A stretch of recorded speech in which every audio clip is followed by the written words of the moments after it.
Hey guys, it's Hannah, and today I'm going to do a little bit of reading for you. This is part of my series of where I read books that you guys have recommended to me in the comment section on my Instagram and various places, and I'm just reading bits from those books and seeing if they catch my attention, so then I will read them, or that maybe you'll get a chance to as well.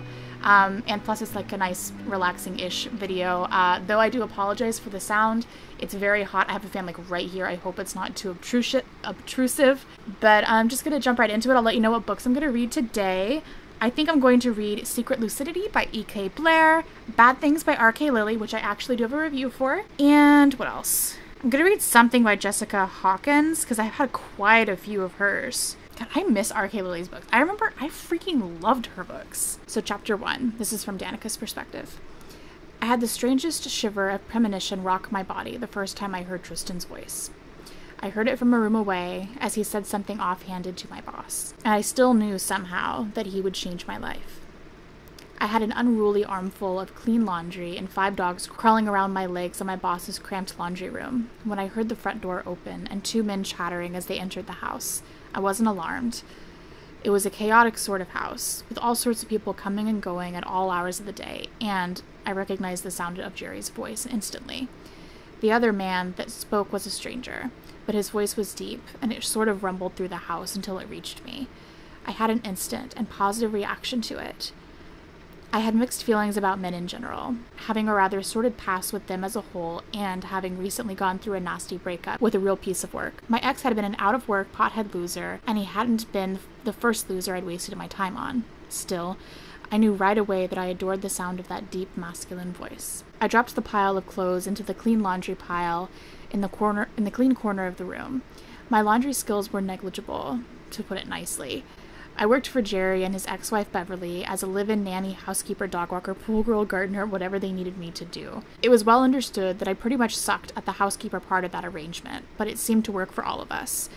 I'd been working for them for 2 years, and we were going strong. Beverly and Jerry, dysfunctional exes and awesome co-parents that they were, had become my closest friends and 2 of my favorite people on the planet. I was dressed like a slob in 2 short black cheer shorts and a washed-out gray University of Las Vegas sweatshirt. My straight black hair pulled into a rough ponytail, and not wearing a scrap of makeup, but I went to meet the newcomer anyway. My 5 favorite animals on the planet dodged my steps as I padded down the hallway.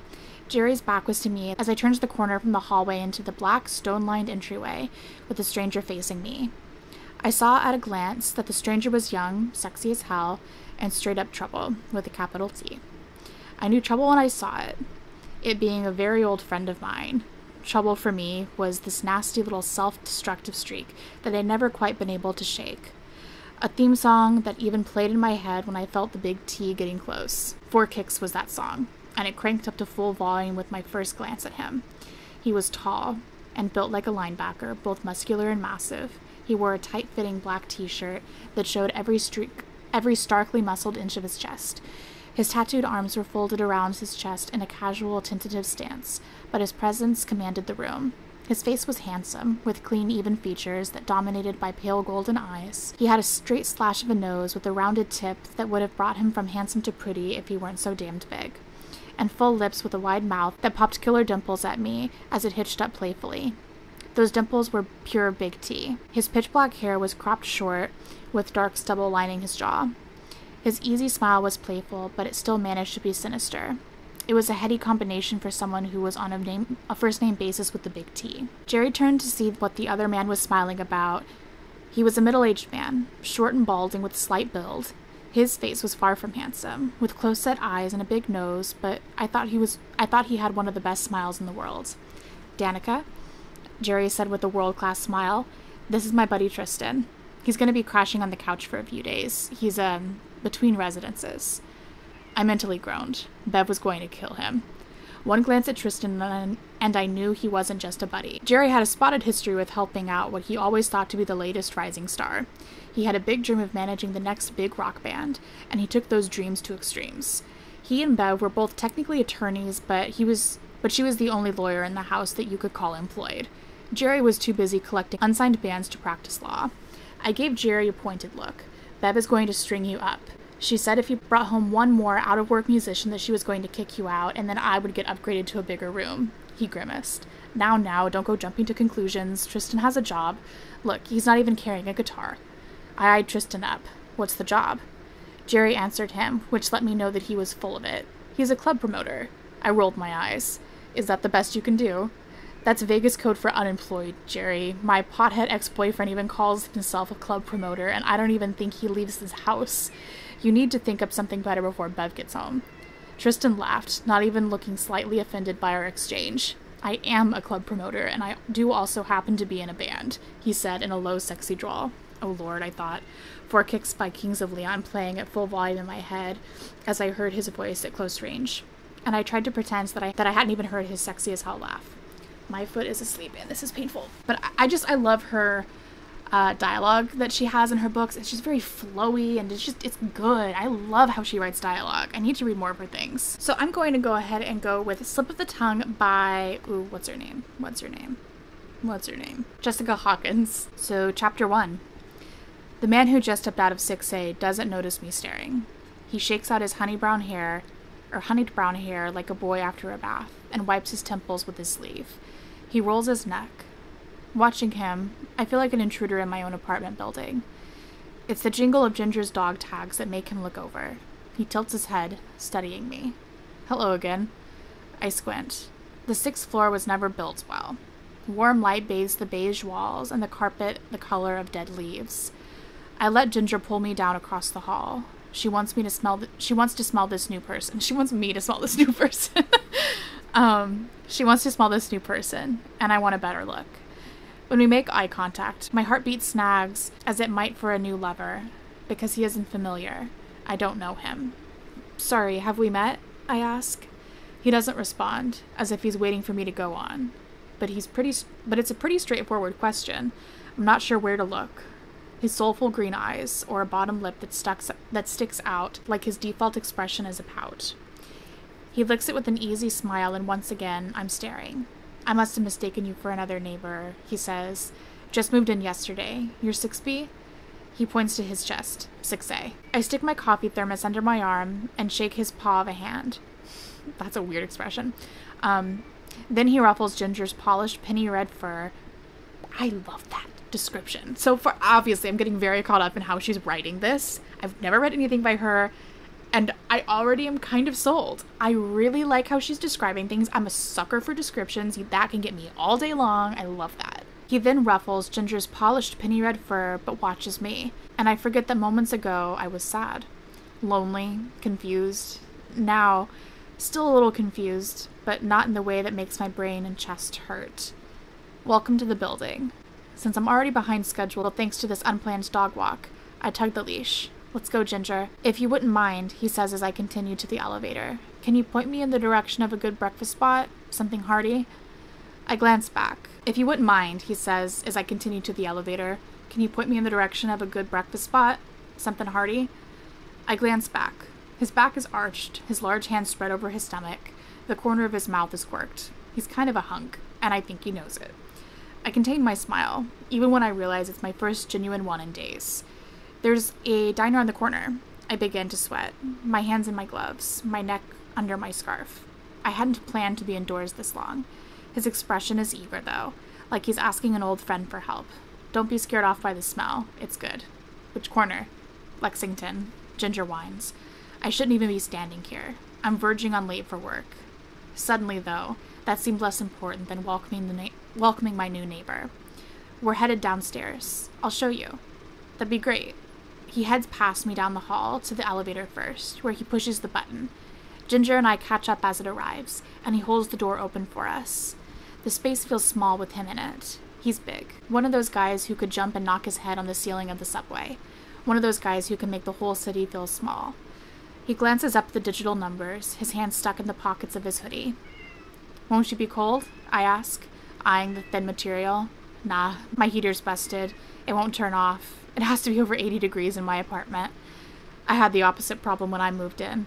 It shouldn't make me smile to remember that, but trying to stay warm can be fun when it involves a ridiculous amount of cozy blankets and endless stovetop hot chocolate.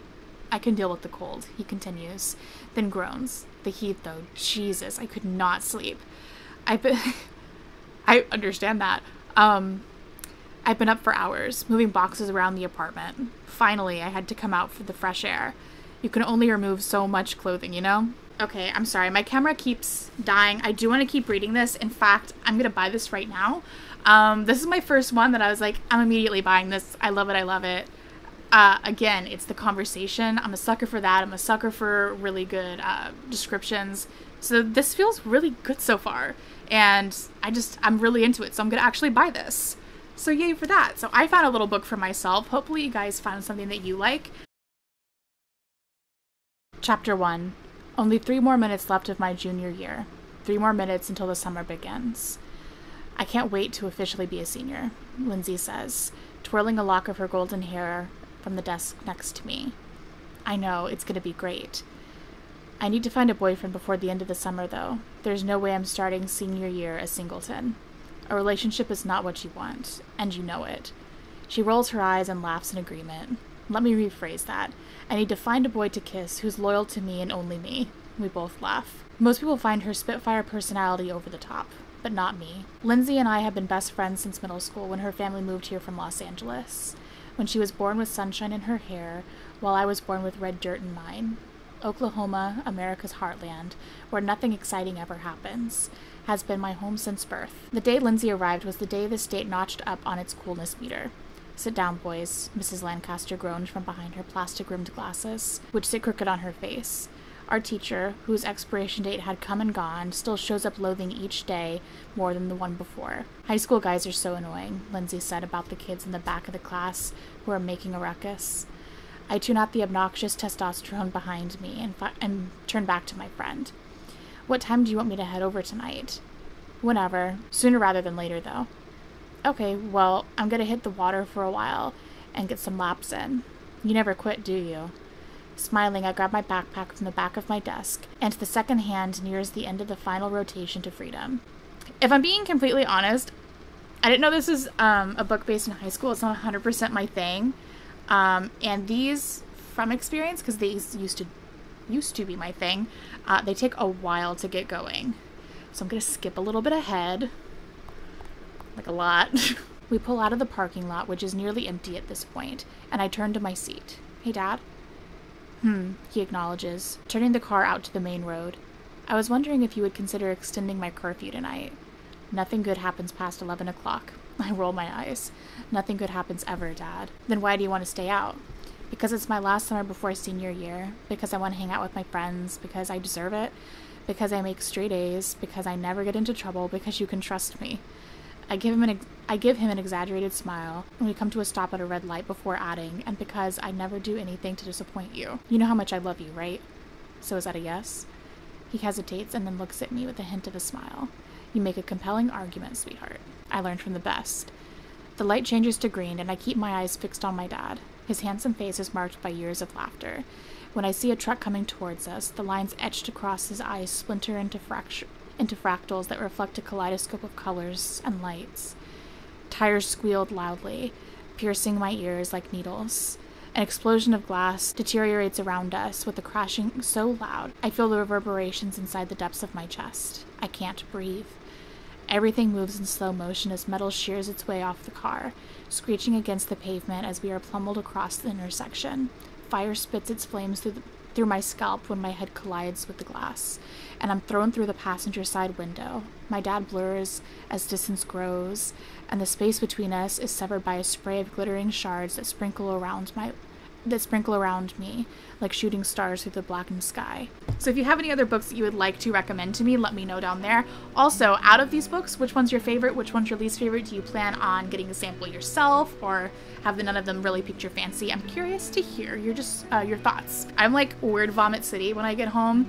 My job is essentially talking for hours, and so normally I just don't want to talk the rest of the day. So that's why I'm not filming very much. But I'm trying to just suck it up and do it, you know? But I hope that you guys enjoyed this nonetheless, and I will talk to you next time.